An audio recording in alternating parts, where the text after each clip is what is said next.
தூங்கும் தமிழரை பறை கொண்டு எழுப்பினோம், தூய தமிழரை தமிழ் கொண்டு எழுப்புவோம். ஐபிசி நேயர்களுக்கு அன்பு வணக்கம். தேர்தல் நேர சிறப்பு அகம்புறம் நிகழ்ச்சிக்கு வரவேற்கிறோம். நம்முடைய சிறப்பு விருந்தினர் யார்? அவர் நமது அரங்கிற்கு வரவில்லை, நாம் அவரது இல்லத்திற்கே வந்திருக்கிறோம், அவருடைய குடிலுக்கு வந்திருக்கிறோம்.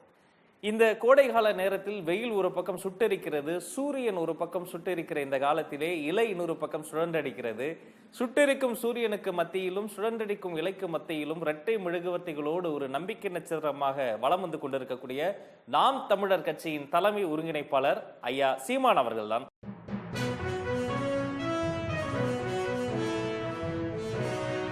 இப்போ திமுக காங்கிரஸ் இது ரெண்டும் கூட்டு. இப்போ என் மக்கள் யாருக்கு போடுவான் ஓட்டு? ஆனால் சாராயம் உற்பத்தி செய்து விற்கிறவன் உலக கொடி சொன்னாருங்க. ஆனால் எல்லா பேருக்கும் சோறு ஓடுற என் ஆத்தாளப்பனும் ஏழையா இருக்கேன். என் தலைவன் என் இனக்காவலன், வீரப்பன் வனக்காவலன். குற்றம் சொல்ற அரசு கருணாநிதி ஜெயலலிதா அரசு. எங்க ஆளே திருடன்னா உங்க ரெண்டு பேருக்கு என்ன பேர் வைக்கிறதுனா என்ன பதில் இருக்கு? ஒரு நெருப்பு எங்கேயோ ஒருத்தன் பற்ற வச்சு விட்டான், எரியுது. நான் பற்ற வச்சு விட்டேன், பத்தி அங்கங்கே எரியுது. எங்க இருக்கு தமிழ்நாட்டில் தமிழ்? பேச்சில் இருக்கா? ஏட்டில் இருக்கா? நாட்டில் இருக்கா? நாக்கில் இருக்கா? வீட்டில் இருக்கா? ஆட்சி மொழி, அதிகார மொழி, பண்பாட்டு மொழி, பயன்பாட்டு மொழி, வழிபாட்டு மொழி, வழக்காட்டு மொழி எங்கேயும் என் தாய்மொழி இல்லை. வரலாற்றை நான் மாற்றி காட்டுவேன். உலகத்தின் தலை சிறந்த தலைவனா இன்னைக்கு உலகம் அங்கீகரிக்கிற காலம் வரத்தான் போகுது.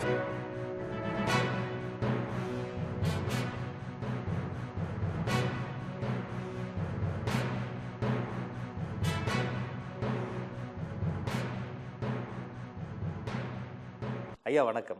வணக்கம். எப்படி இருக்கீங்க? நலமா இருக்கேன். கொதிக்கும் கோடை காலத்தில் பரப்புரைக்காக அலைஞ்சு திரிஞ்சு கஷ்டப்பட்டுக்கிட்டு இருக்கீங்க. உங்களை பார்க்கும்போதே தெரியுது, ஒரு கொஞ்சம் கருத்து போய் இருந்தாலும் களைப்பு இல்லாமல் சுறுசுறுப்பாக இயங்கிக்கிட்டு இருக்கீங்க. லயோலா கல்லூரியினுடைய கருத்து கணிப்பில் நாம் தமிழர்கள் கட்சியும் நாம் தமிழர்கள் கட்சியின் தலைவரான சீமான் அவர்களையும் முதல்வராக நிறைய இளைஞர்கள் ஏற்றுக்கொள்வதாக ஒரு தகவல் வந்திருக்கு. EVKS இளங்கோவன் ஐயா ஒரு கூட்டத்தில் பேசும் பொழுது திமுக அதிமுக அடுத்து 3வது இடத்துல நாம் தமிழர் கட்சியை வச்சு பேசினதா ஒரு செய்தியை நான் படித்தேன். நிறைய சமூக வலைதளங்களில் நாம் தமிழர் கட்சிக்கு ஒரு சிறந்த இடம் கிடைத்திருக்கிறது. சீமான் அவர்களின் பால் இளைஞர்களின் காதல் அதிகரித்திருப்பதாக நம்ம காண முடிகிறது. ஒரு கட்சி ஆரம்பிக்கப்பட்ட இவ்வளவு குறுகிய காலத்தில் இவ்வளவு தூரம் சென்று சேர்ந்திருப்பது இந்த கட்சியினுடைய வெற்றியா அல்லது அதன் தலைவரான சீமான் அவர்களின் வெற்றியா? உங்களுக்கு கருத்து என்ன? இல்லை, காலத்தின் தேவை.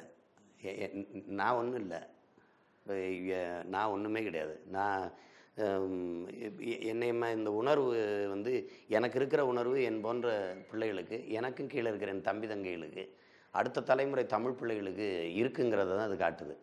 ஒரு ஓரத்தில் எங்கேயோ கிடந்த நான் வந்து இவ்வளோ உணர்வாக வெடித்து நிற்கும்போது நான் களத்தில் நிற்கிறேன், நிறைய பேர் வெவ்வேறு தளத்தில் நிற்கிறாங்க. ஆனால் உணர்வு ஒன்று தான். இது ஒரு காலத்தின் தேவை. அதனால் நிற்கிது ஒளி தனிப்பட்ட என்னுடைய இது இல்லை. இது வந்து காலம் பிரசவித்த அரசியல். வரலாறு எங்களுக்கு கையளித்த பணியை நாங்கள் செய்து கொண்டிருக்கிறோம். இப்போ இது வந்து நான் தொடங்கலை, என் குல முன்னோர்கள், இன முன்னோர்கள் நீண்ட காலமாக தூக்கி வந்த ஒரு கனவு இது. ரெண்டாவது, ஈழ தாயகத்தில் எங்கள் தலைவர் முன்னெடுத்த ஒரு புரட்சிகர அரசியல். ஆயுதம் மிச்சம் வச்சிருச்சு, அது அரசியலால் வென்று முடிக்க வேண்டிய தேவை இருக்குது, செய்கிறோம். அது இப்போ கடைசி இருக்கிறது அரசியல் விடுதலை தான் இருக்குது எங்களுக்கு, அதை செய்கிறோம். ஐயா EVKS இளங்கோவன் ஐயா கூட முதல் 2 இடங்களை தாண்டி 3ஆம் இடம் நாம் தமிழருக்கு அப்படின்னு ஒரு இடத்துல வேறு விதமாக பதிவு செய்த செய்தியும் பார்க்குறோம். காங்கிரஸ்காரங்களும் சொல்கிறாங்களே, எப்படி மாற்று அப்படிங்கிறதுல அதனால ஐயா அப்படி சொல்லியிருப்பாங்க. ஏன்னா தத்துவ மாற்றுங்கிறது நம்ம தான் இருக்குது. இப்போ யாரோடும் சேராமல் 234 தனித்து போட்டிருக்கிற ஒரு கட்சி நம்ம தான். தத்துவம் நம்ம தான் வச்சுருக்கோம். நான் வந்தால் கல்வி, மருத்துவம், குடிநீர் இலவசமாக தருவோம். இந்த அரிசிக்கும் பருப்புக்கும் 5க்கும் 10க்கும் கையேந்திர பிச்சைக்கார நிலையில் என் மக்கள் இல்லாத அவங்க வாழ்க்கை தரத்தை மேம்படுத்துவோம். இப்படி தத்துவ மாற்று, கருத்து மாற்று, கொள்கை மாற்று நம்ம தான் வச்சுருக்கோம். கட்சிகள் தலைவர்கள் சேர்ந்து கூட்டமானுக்கிட்டு மாற்றல்ல, கொள்கை மாற்று தான் மாற்று. அந்த அடிப்படையில் சொல்லியிருப்பாங்க. மாற்றம் குறித்து பேசுகிற பொழுது, மாற்று அரசியலை நாம் முன்னெடுக்கிற பொழுது, என்னதான் மாற்றம் குறித்து பேசினாலும் அனைத்து பெரும்பான்மையான கருத்து கணிப்புகளிலும் முதல் 2 இடம் என்பது அண்ணா திராவிட முன்னேற்ற கழகம், திராவிட முன்னேற்ற கழகம், இவங்களுக்குள்ள தான் அந்த கபடி போட்டியே நடக்குது.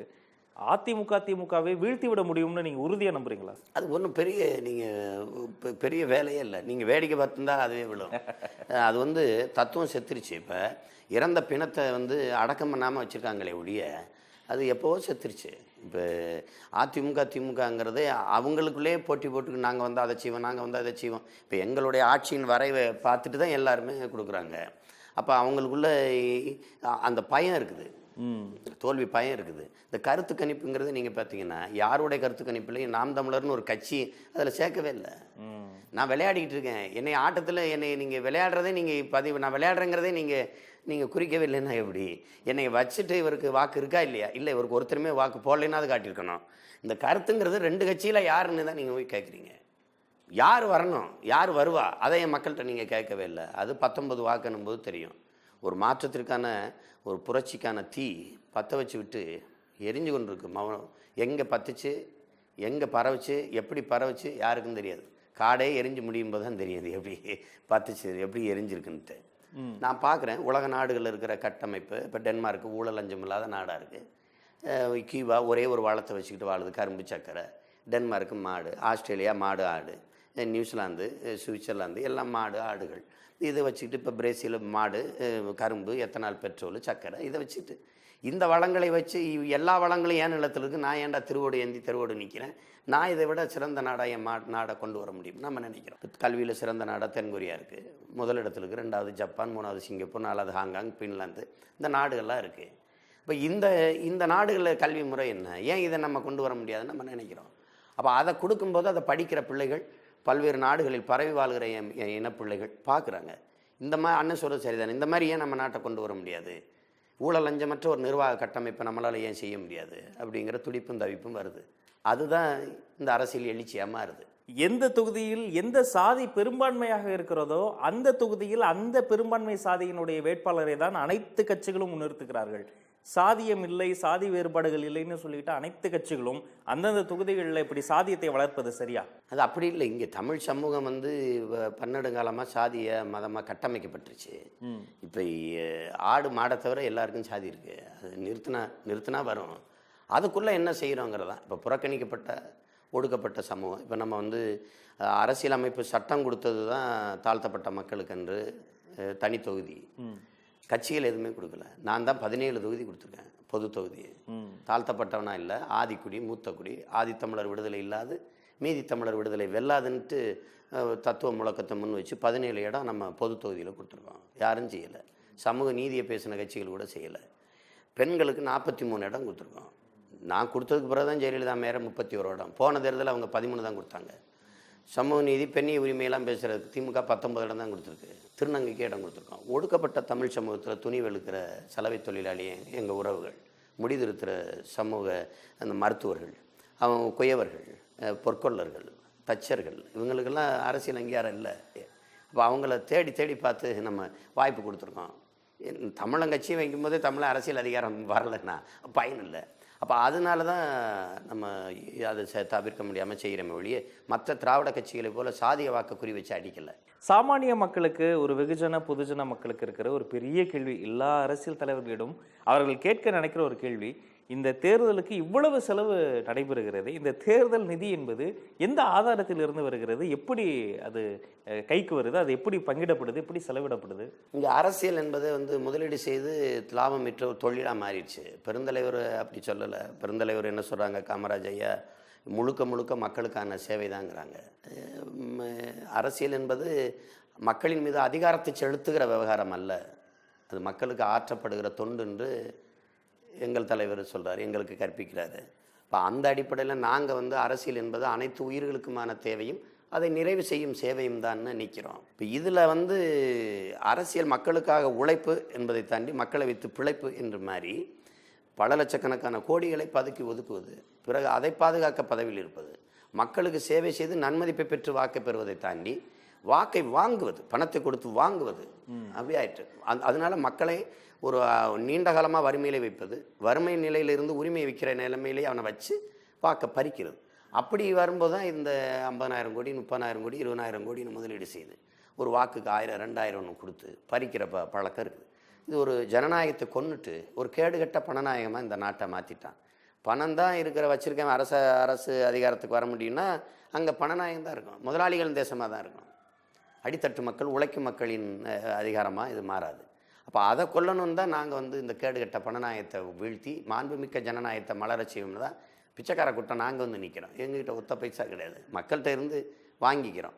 மக்களுக்கு உண்மை நேர்மையுமா தன்னலமற்று உழைக்க வேண்டுங்கிற மனம் இருந்தால் போதும், அரசியல் செய்ய முடியுங்கிறத காட்டுறதுக்கு தான் நாங்கள் இதில் நிற்கிறோம். ஐயா, தொடர்ந்து பேசுவோம்.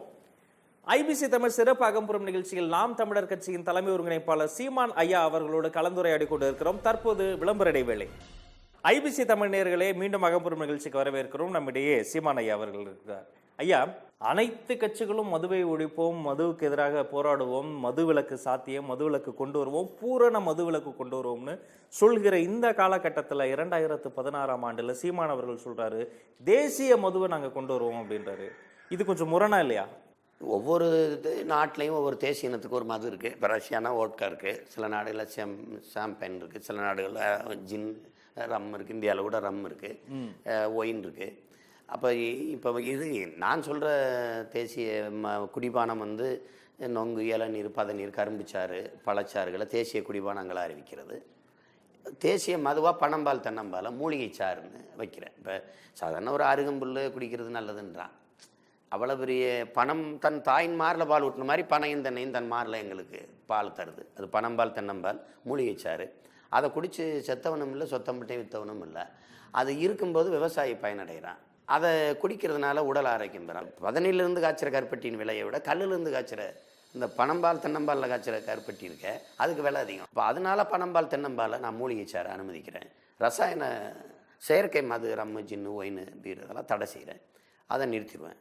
அப்போ ஒரு ரசாயன உரங்களையும் தடை செஞ்சு இயற்கை வேளாண்மை, இயற்கை மது, அது தேசிய விளையாட்டு. இப்போ தேசிய விளையாட்டு இருக்குது, தேசிய இசை ஒரு கலை இருக்குது. அப்படிங்கும்போது தேசிய மது அதான்.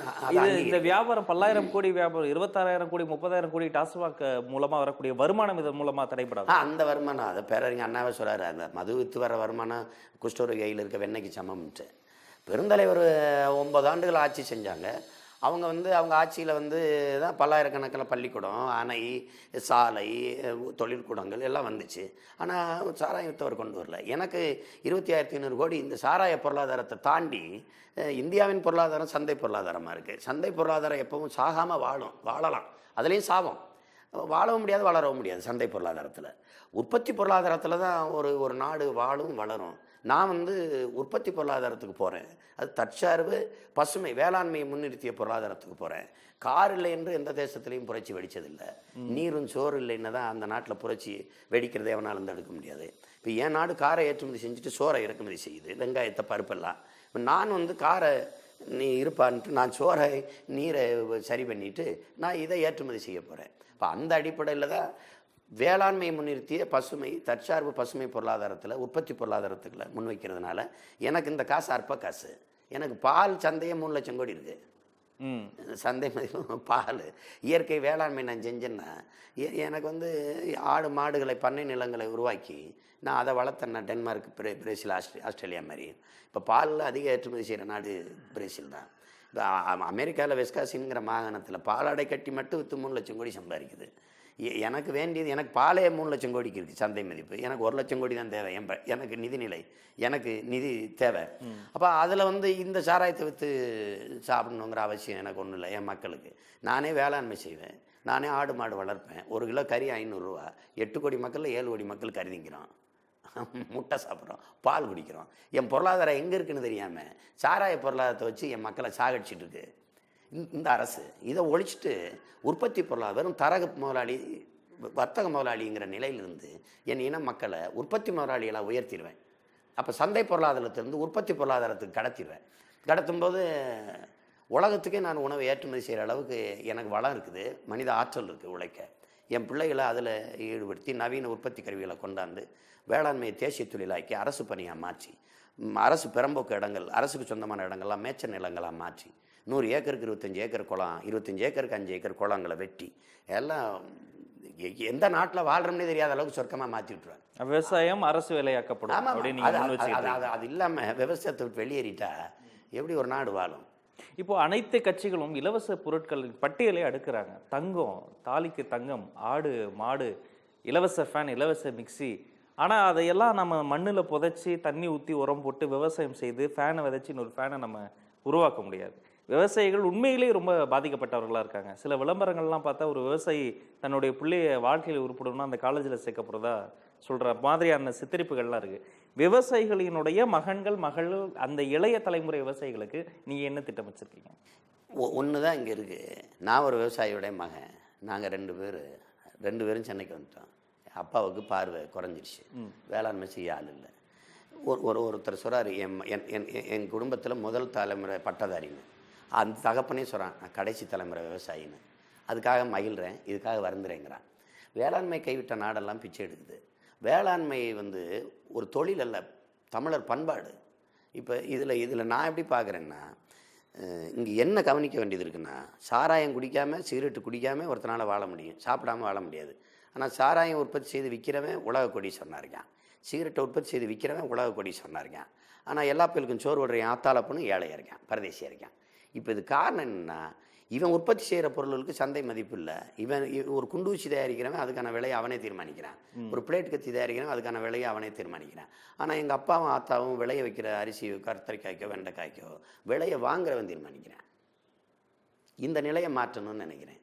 இப்போ இன்னொரு இடத்துல என்ன நீங்கள் பார்க்கணுன்னா, வேளாண்மை செய்வது இழிவான தொழில்னு நினைக்குது. அது மற்றவர்களெல்லாம் மனிதர்கள் செய்கிற தொழிலை செய்கிறாங்க, விவசாயிகள் தான் தெய்வத்தின் தொழிலை செய்கிறாங்க. அந்த வேளாண் குடிமகன் போற்றப்படுகிற காலம் விரைவில் வரப்போகுது. அப்போ நான் என்ன செய்கிறேன், அரசு பணியாக மாற்றிட்டேன்னா என் பிள்ளைக்கு மாதம் 60,000 சம்பளம்னா என் பிள்ளை நிலத்தை விட்டு வளத்தை விட்டு வெளியேற மாட்டான். அவனுக்கு கவர்மெண்ட்டு வேலைன்னு தான் நினைக்கிறான். ஆங்கிலம் பேசிட்டு ஷூவை போட்டு டையை கட்டிக்கிட்டு போய் அடிமையாக நின்று மாதம் ஒரு 50,000 சம்பளம் வாங்குறதா வேலைன்னு நினைக்கிறான். அது இல்லை, சொந்த நிலத்திலே நம்ம வளத்திலேயே நமக்கு நிறைய வேலை இருக்குங்கிறத உணர்த்திட்டிங்கன்னா அந்த பிள்ளை அங்கேயும் நிற்பான். அது இழிவாக தெரியாது. அப்போ வேளாண்மையை விட்டு பிள்ளை வெளியேறாது. இப்போ நம்ம எல்லா தகப்பனும் என்ன நினைப்பாங்க, நம்ம தான் அந்த காட்டில் கிடந்து கருமாயப்பட்டு கிடக்கிறோம், இந்த வரட்டு காட்டில் இந்த வானத்தை பார்த்து கிடக்கிறோம். சரி, நம்ம பிள்ளையாவது படித்து 4 எழுத்து போய் ஏதாவது வேலைக்கு போய் பிழைக்கட்டும்னு நினைப்போம். இன்றைக்கி பல தலைமுறை பிள்ளைகள், என் தம்பிமார்களே இன்றைக்கி 3 லட்சம் வாங்கினவன் 2 லட்சம் சம்பளம் வாங்கினேன். Singapore, Malaysia, Australia, France, Germany, அரபு நாடுகள், துபாய், கத்தார், எல்லா நாட்டில் இருந்த என் பிள்ளைகளே அண்ணன் சொல்லிடுச்சு, அப்பா சொல்லிட்டாருன்னு விட்டுட்டு விவசாயம் பார்த்துருக்க. பாரம்பரிய விதைகளை மீட்டெடுத்து, பாரம்பரிய எங்கள் மாடுகளை மீட்டெடுத்து, எங்களுடைய அந்த நெல் வகைகளெல்லாம் தானியங்களை மீட்டெடுத்து நாங்கள் இப்போ விவசாயம் செய்ய தொடங்கிட்டோம். அப்படிங்கும்போது மாற்றம் வந்துருச்சு. எத்தனை காத்திரமான கேள்விகளை முன்வைத்தாலும் அதற்கு ஆத்திரமான பதில்களை யோசிக்காமல் சளைக்காமல் தொடர்ந்து கூறிக்கொண்டே இருக்கிறார் தலைவர் சீமான் அவர்கள். அவருக்கு ஓய்வு தேவைப்படுகிறதோ இல்லையே, கேள்வி கேட்கும் எனக்கு சிறிய ஓய்வு தேவைப்படுகிறது. நமது நிகழ்ச்சியில் தற்போது ஒரு விளம்பர இடைவேளை.